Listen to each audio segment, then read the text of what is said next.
Hi guys, thanks for tuning into the channel today.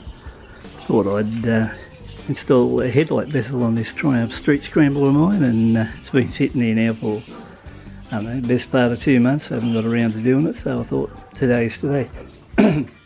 Here's the kit involved. These come in at a pretty good price. The bezel itself is actually metal. The mesh is a bit misleading, it looks metal but it's really plastic. So it comes with the 3 items including 2 screws. Comes in at roughly 100 Australian dollars, so I think that's pretty good value. First part of the exercise is over to the bike, down here in the bottom section. You may be able to see it better on the other side. Over here, remove both screws, and they're 4mm hex, and that'll pull the headlight out of the housing. Okay guys, I've done that, and all you do is grab the headlight, pull it forward, should snap.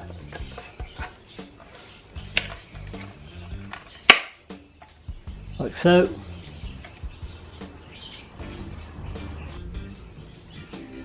Okay, pull the plugs out.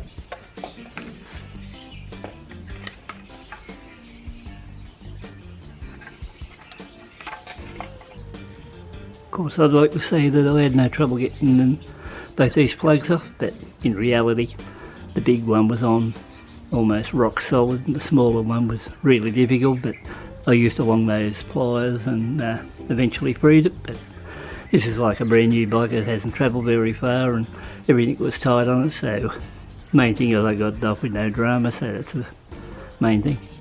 Okay, we're looking down here now, headlight's been pulled off it and the metal bezel. So you might notice over on the right there's a tab there.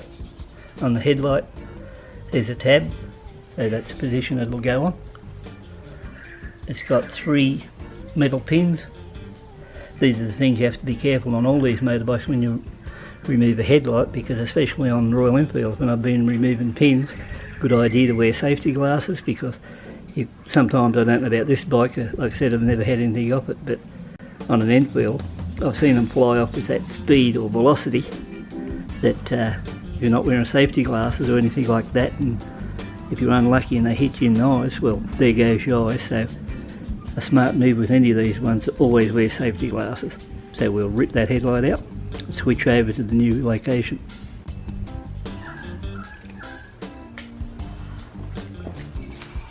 So a good idea would be to just put pressure on it, and along those, press down on it and get them out like that. But I just noticed there's not a huge amount of pressure on these holding them down, so you just get them down and twist.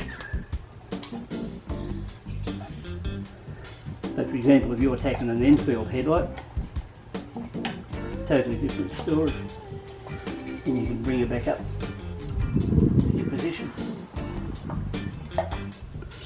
Okay guys, we'll get the headlight in position, so up in the top section here, this part here, over into there.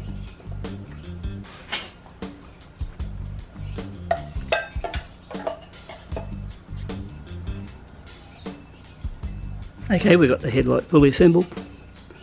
Now to put it back on the bike.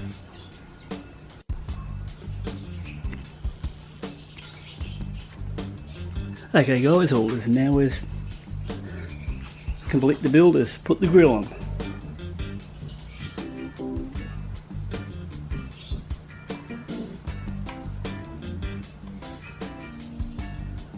Then screw it in place.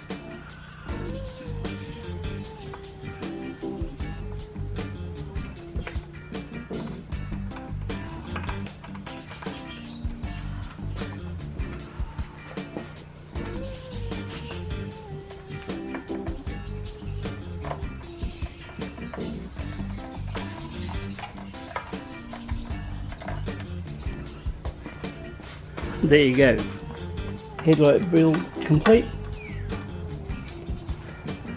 and I think that looks pretty good, so hope you guys enjoyed that.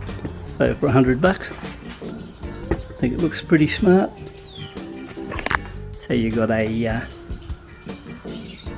nice looking Triumph headlight grille on this one, except it's plastic. And over here on the Enfield you got the metal look. Both come in pretty close to the same amount of money. But I would say the Triumph's not a bad looking one, plastic or not. So what we might go for now is we might keep going and we'll go onto the fly screen.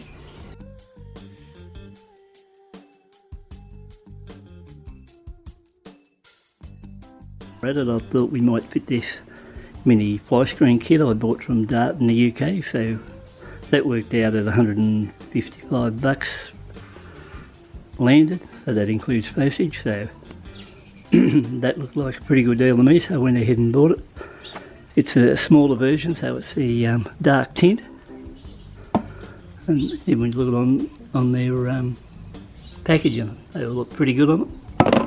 Now I found that on a Royal Enfield, for example, a Classic 500, just buy a little mini fly screen like this on the front of one of those, they were good for roughly, say, close on 5 mile an hour fast, or 8 kilometres in top speed, and the bike ran a lot better. Wind resistance was good, and I did find with this Triumph Street Scrambler that it did pick up a bit of wind as you were riding along, and you could feel the wind hitting you in the front, so that was the idea of running with this idea of a little bit of a wind sort of buffer at the front there, to see if we could get rid of a bit of that wind hitting you in the chest, because the time I took it out and was a bit windy, I could feel it hitting me, so I thought I'd go for one of these fly screens, and I didn't want one big screen at all. I didn't want a really big high one and take away the feel of the bike, so I just thought I'd just go for a small one, because in fact I'll show you the one I use on the Enfield. Here it is here. Now if you look at the Enfield one, and that's from Enfield Hitchcock's in the UK, so if you look at theirs and then you look at this one, sort of very similar. So like, if you put them up against each other, they're pretty close, and this one is definitely good for 5 mile an hour faster, because I've tested them under GPS conditions and on the same bike, and they work well. So here you get your tinted fly screen, get your mounts, get your screws, get the instructions. And while we're at it, I actually thought the headlight grille on the Triumph would have been a lot easier to fit, but it was a bit more fiddly than I thought, and the Enfield one was a lot more straightforward, so surprisingly the Enfield one was the easiest to fit. But you know, maybe other people had fitted them and the bike was a bit older, and it was a lot easier to fit, but I thought that was a more fiddly one to fit, and I suppose because the bike hasn't done anything. But anyway, we'll see how this looks on the bike. So I suppose we better get into fitting this fly screen, and first off, both headlight bolts have to come out, so they're Torx 40. So both those either side, so we'll do it right out of the way first.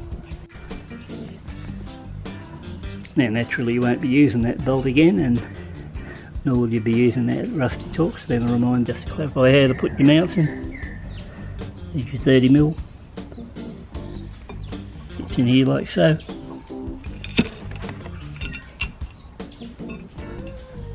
The washer attached, and then spacer goes in on the other side. Then you attach it to your headlight housing. Quick look now, both mounts in position.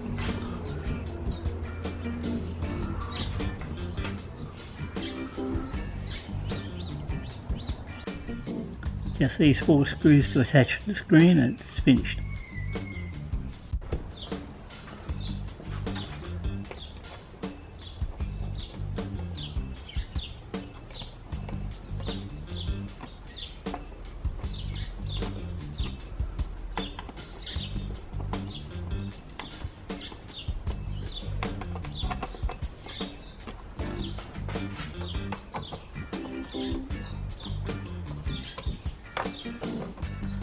end up doing the dark fly screen headlight grille. I think it looks pretty good for what it is. I may tilt it back a bit more, it's hard to say at this stage, but got room there to bring it back a fraction rather than so upright, but either one I think it looks a bit more sportier. I did do a 52 on the side too, so I'll just come back a bit and you might be able to get a bit better look at that one. So that's not bad either, I think. Next thing, I'm going to get rid of this. I've already, the sump guard or protector has already arrived, so I'll get rid of that plastic bit underneath. I never did like when I looked under this bike, this huge black area here. I just thought it was too much motor and just a bit of plastic junk under it. So it just, the motor just didn't look right, it just looked like a big box sitting underneath it. So the sump guard I bought was in stainless steel, and it should break the colour. The reason I bought stainless steel was if I didn't like it once it's on there in stainless, I can always spray it black, but if I buy it black, there's a fair bit of work going back to getting it looking like stainless, so that was the reason for that move. But it came in from England the other day, so that'll be my next move. Next video up, I'll get onto the sump guard and we'll see how that goes, and once again thanks for tuning in, taking a look, and catch up with you later.